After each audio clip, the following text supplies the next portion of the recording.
Welcome to my Hebrew channel. I'm looking at Ruth 4 verse 2, and this is it's a very short verse, and it sets the stage for what happens now between Boaz and the other Goel, the Peloni Almoni, the Fulano. And so the 10 men are selected, chooses them, he takes them, sets them down in a certain place, and these men then serve as witnesses to what's happening in the conversation dialogue between Boaz and the other man. So just a very simple, very straightforward Hebrew here. So nothing extra exotic here. But an interesting.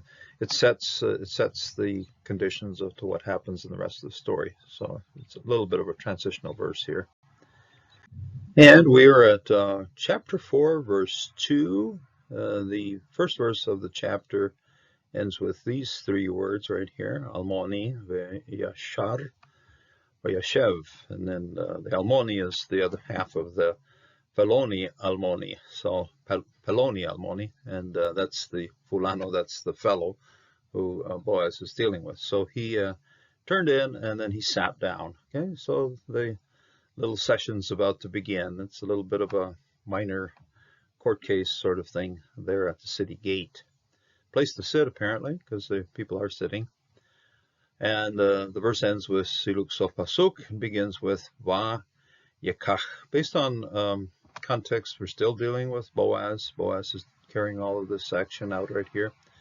This root here of Kof Chet, we've seen it gathering grains. We've seen it in chapter 2. Ruth was doing a lot of gathering of grain on the field. But here we see it as him gathering or him bringing together. And think of it as the kof right here has it's like a cord or rope with a knot on it. So he's roping people together. He's pulling people together. So the yod here is third person masculine prefix of the noun.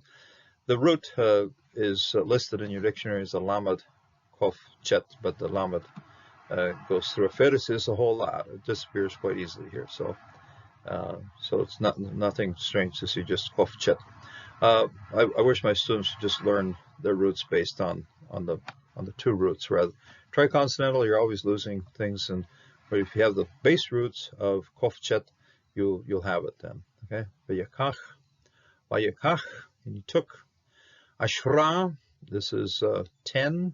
We've seen Ashra once before in our story with the Ashra Shanim. They have the 10 years that they spent over in Moab, and here we have 10. Ashra Anashim Migzigne. So these are 10 men. If you look at how Ashra is used, it's if you have all the listings of the leaders of the 50 and the leaders of so forth, but the lowest number is 10. So the smallest grouping you can have is for a grouping that requires leadership is 10. So Ashra. Now, of course, in the scriptures in the Torah, Ashra is also referenced as the 10 Commandments, and so 10 has some significance in numbers. It's and when the men are standing there or sitting there and they go, oh, 10 of us, they should be thinking also of the 10 slots or the 10 commandments that they have to live by. So Ashra, Anashim, 10 men. This is a absolute ending of Anashim. I'm always after my students to do the whole paradigm of what it is, Ish, and so forth. And this is the plural of it, Anashim. So Mezikne. Now the apps put this through as an adjective. In other words, defining. When you have an adjective, you're going to be defining a certain noun here. So this would be an adjective defining this noun.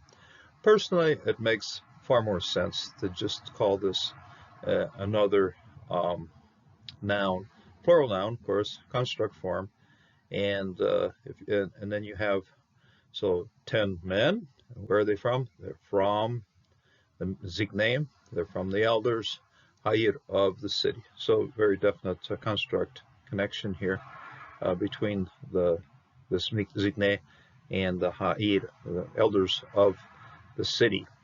Zikne, of course, is derived from Zakan. Zakan is the beard. Okay, so to have a beard, and to be a bearded one, then you're a Saken, you're old, and so yeah, very well known.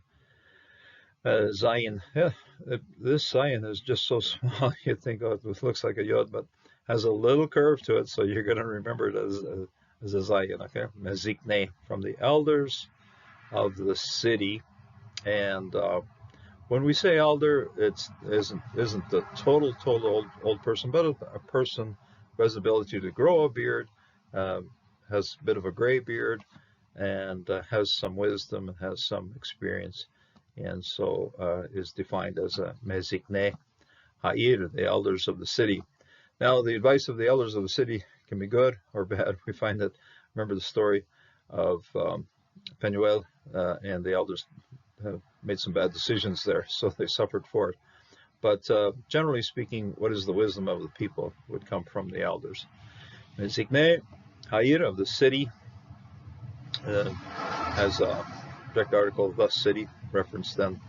This city would be Bethlehem, of course, of Vayomer, and then he said, again, lovely Milel accenting here with the Mona as the accent, and the position is Milel, upwards. Shavu, po, imperative here. Now we've seen Shavu, or we've seen Shava, with a paragogic hey on that in the previous verse, and here I don't bother with, because when you're into the plural, it doesn't quite fit anymore, and you destroy the sound of the plural. So you go shavu, sit here, okay, po, same thing again. I was wondering why this one doesn't have a rafe, but in any kind of makef relationship, the first word's going to lose its accenting, and maybe it pushed it all the way over here too. So shavu po, sit here, right here. We've seen po in the previous verse when Boaz spoke to the Feloni Amoni, sit down here, and that's where we saw Shabbat po. We've seen this place here, sit here. Okay, we've seen that in the first verse. We see it again right here. But Yeshbu, and then they sat down. So this is an imperative then, and that's then a place to sit here, and then this is then the indicative of that. So you have Yeshbu po, and then they sat. And they just sat. They didn't bother to.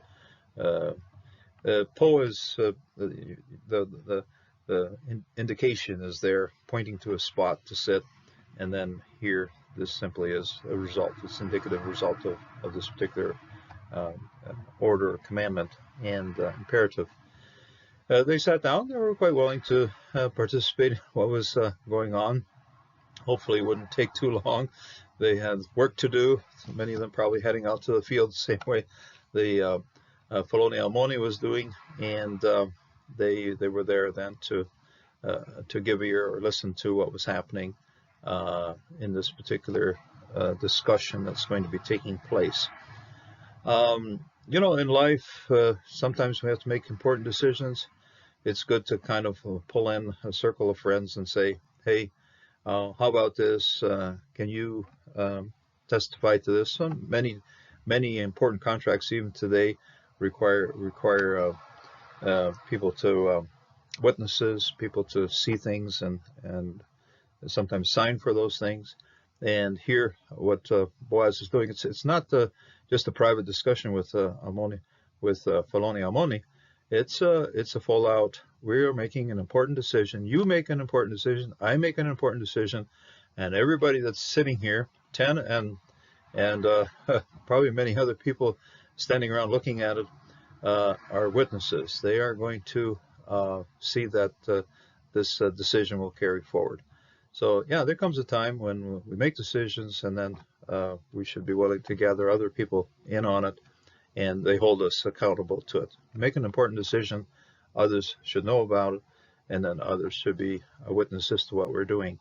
So that's how weddings take place. Weddings should really have witnesses, and people who hold us to account then as we work on our decisions and decisions we made, and as we apply them, others can ask us, well, how's it going? What are you doing? And so there's some importance to having other people involved in important decisions we are making. Here, at least 10 people were involved, saying, okay, we see what's going on, and very nicely in the end, it seems that they certainly gave their approval to what happened. So when you have to make a decision, when you have to do something important, don't be afraid to involve others and say, okay, this is what I'm deciding, and I'm willing to do this in your sight. And then in certain sense, those people hold us to account as to what we do with it. So God bless and God strengthen you in this day until the next time.